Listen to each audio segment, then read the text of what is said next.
So I wanted to remind you again of the situation with the invocations, specifically that there are people who have been chosen multiple times, while other people have been chosen no times.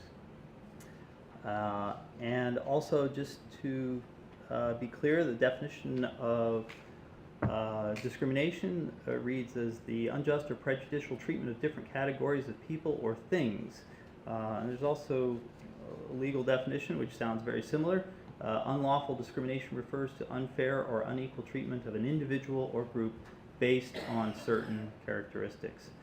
I've had a lot of conversations with people recently, of course, and some of them have denied that the policy is being used to discriminate. And typically what happens is the conversation will go like this. I'll say what I just told you. Some people have been chosen multiple times and other people have been chosen 0 times. And they say to me, that's not discriminatory, that's just the way that the commissioners are choosing. So I respond, how is it not discriminatory when some people are being favored and others are being left out?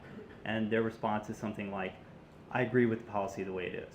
Basically no response. So clearly they don't really believe the policy is non-discriminatory. They just like being part of the group that is receiving the preferential treatment. And I don't blame them for that. I mean, that's the way that human beings are sort of wired, is to want to be able to be part of that, the in-group. But hopefully we're learning how to get over that and be more fair to everybody as we go along.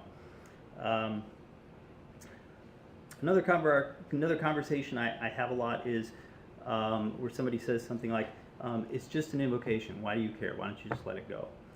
And my response to that is generally something along the lines of, if this policy has embedded in it the permission for you, the commission, to discriminate, and you use it either consciously or unconsciously, what's to say that this commission or the city won't discriminate in other larger ways?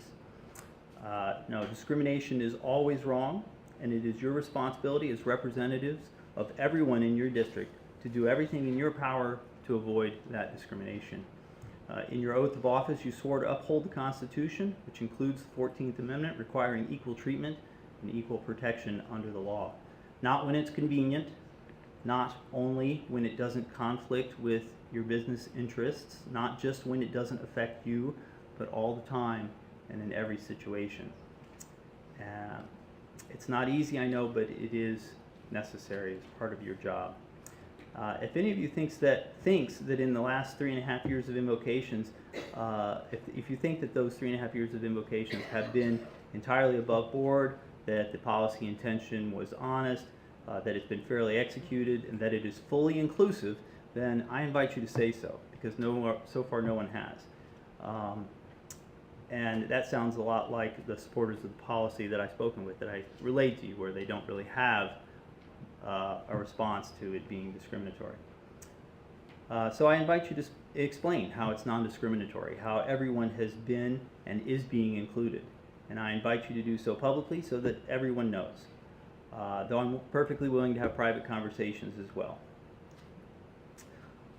If you agree that the policy has failed to treat everyone equally, then it is your duty to either change it or eliminate it.